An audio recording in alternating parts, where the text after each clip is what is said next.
levels on ET. He's not a priority. Well, the Enchantress has still had some influence, but it hasn't found a kill at least. So it's just Arnstyle rotating around, and Crit looks like he'll continue to run after him. But Arnstyle won't stand for that one. Seneko, that Phoenix, it's been one hell of a hero through the last couple of weeks. Dandy skewered back underneath the T1 tower. The Spirit's down, he's in trouble. The Sunray will turn on. Miracle trying to keep up with it. The range is there. Miracle! He'll find the kill. The Sunray's still on it, but it won't get through. Thanks to the storm from Crit. Now Seneko's on the run. Miracle's looking for two, and he's going to get it as well. A double kill for OG to start up against Navi here in game one, and then make it thrice as No Tail will catch out Marana on the top lane with the help of the Crystal Maiden. Nico put one down that cliffside. Looking to keep eyes on the bottom lane and potentially catch out Moon. A difficult target to do so, but it's the mid lane where Dendy stomped on for the moment. Miracle gonna skewer him back right now. He puts down the Martial Machines, but Dendy is already dead. There was nowhere to go apart from down. Also knows that Dendy is alone thanks to those two Observer Wards. These two supports have sat behind Moon for the last 30 seconds. Dendy is actually dead. Omni Slash to go. Followed up with a spin. There's no way for him to really survive that. Miracle gonna skewer forward. Seneko, no, he'll be able to just, okay, with the Sunray and the damage from the tower, Miracle's gonna drop very low, but his bottom lane where Axis goes ham. Getting both Void and the Elder Titan. Flies on the run, but now, finally Navi get themselves on that board. Running back behind the town, they can use the Centaur to tank it up. With the Saturn Blast there, they're gonna find another one. ET, Void, and CM all on the sidelines. Okay, yeah. You might think that Magnus is just doing stacks right now to get his Blink Dagger. You don't actually know when it's going to come out, but maybe the March will Here stop. They come. That Observer Ward sees a hell of a lot. Miracle gonna jump in, goes to the skewer bridge, brings him in range of Seneko with the Spirit down. Danny's gone as well. OG, a perfect execution. On the bottom lane is going to try to be mopped up here by Navi. Miracle waiting in the trees for anyone from Navi to come in close. There's a couple of pings coming out at the moment. Don't know exactly where they are. The Spirit Stomp's going to catch Didira just in front of the T1 tower. They're okay with this right now until Miracle gets the push back. Didira goes for the call, but he's still completely stranded. You can Icarus dive forward, but it's already too late. The act has been lost, and OG get the better trade-off. They took the Tier 1 tower on top. It seems as if they control the action in the team fights, they just have no response to any sort of jump that OG has. No Tail. He's trying to push Arnstyle away from the creep wave. Damn, that crit from No Tail still doing work. He can just finish the job with a spin. There's no TP support coming in. Even if it was tried, the creep got killed off, and Arnstyle tries to go into the maze. No Tail, the Sunstrike. Sunray is not doing enough. And with a leap forward general, well, they can catch out this Juggernaut. The question is, do they still have enough damage? And the answer is no. Tinker. Not if they lose this fight, though, and they're setting up for that scan. That scan from OG is down. They want to see him, but Navi, they actually go the long way around.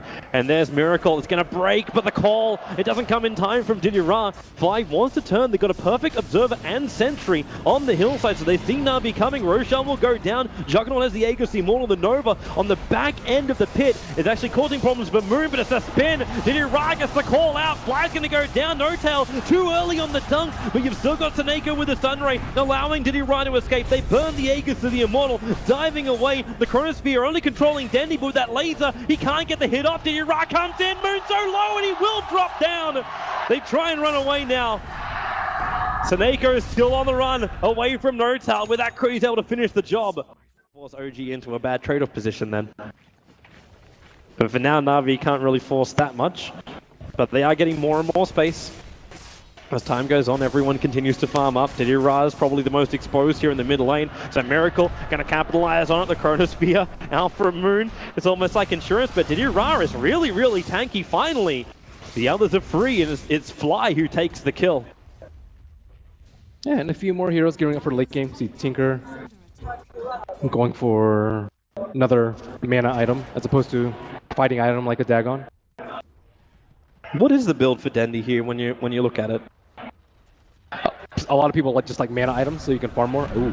Seneko, be ready to dive, or maybe he's going to help out General, jumping forward with the surprise General. I think he knows he's dead. He leaves down, or maybe not, with the stick charges. Moon doesn't have Chronosphere because they committed towards the middle lane, but the Shockwave is there for Miracle. Void if they go on Magnus, or Magnus if they go on Faceless Void. There's a Navi smoke group again, 4 heroes together. Looking to wrap around OG, feeling that something is wrong. They actually just burnt their scan on the bottom part of the river. But Navi has managed to enter into the OG jungle to look in behind. And what are they going to find? Taneko, well, there's your blink call. They won fly. Moon actually jumping through the arrow. Gets a 3-man chrono, including Taneko. Can he actually get the egg off? No, he can't. No, when Miracle comes through, we're going to follow up hit. There goes Giroldi as well. Navi is going to get wiped. They thought they were the aggressors, but they're going to be sent back packing. Dendi maybe going to survive this one. Blink that gets off cooldown, up on the hill and going home as quickly as he can. Oh boy, Navi were not ready for that one. Let's end it now. There's Nortel back in again. Start the spin. Easy to do damage. They can't do any magical pop on him while he's doing it. And now the melee racks, they have to fortify Navi. But it's over now. And Nortel, they did it. No engagement. And this is right from OG. And Navi, like, what do you can't force the fight, because you're forcing the fight up against an Aegis model hero. If you burn any abilities on him, you got nothing left later on. 4 minutes left on the Aegis, and if Navi don't do anything, they're going to just lose 2 racks for free. I don't know how Tinker's supposed to show himself, though. There's the Yules up now and the Elder Titans to catch him out. Miracle and Moon. Oh, that arrow is nice. The call as well. No tail. He's being pulled in a little bit too deep.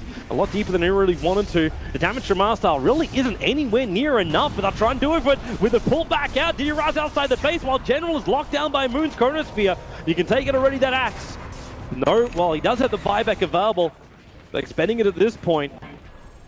Navi need to save every bit of money they got, so they need March of the Machines to keep OG out. March of the Machines.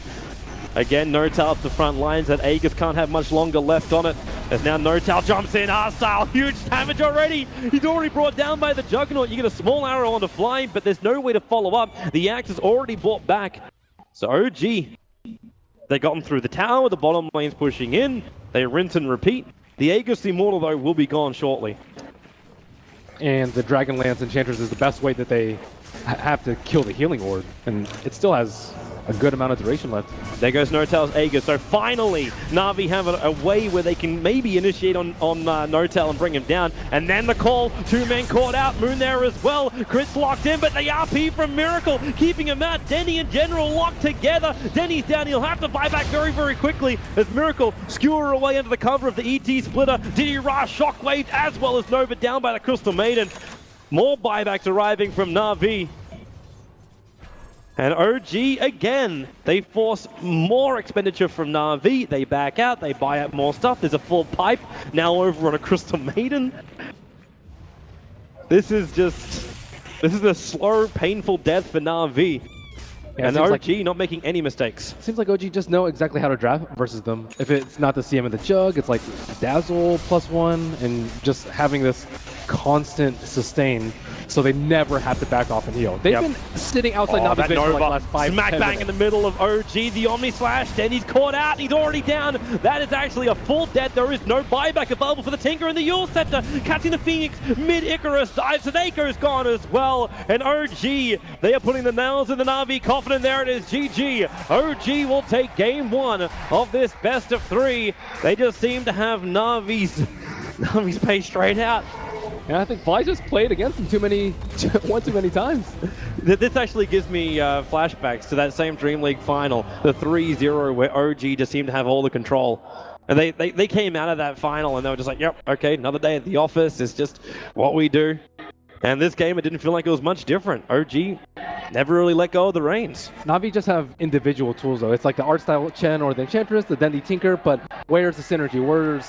How are they going to win the game? You can't win the game just based off one hero. I guess that's...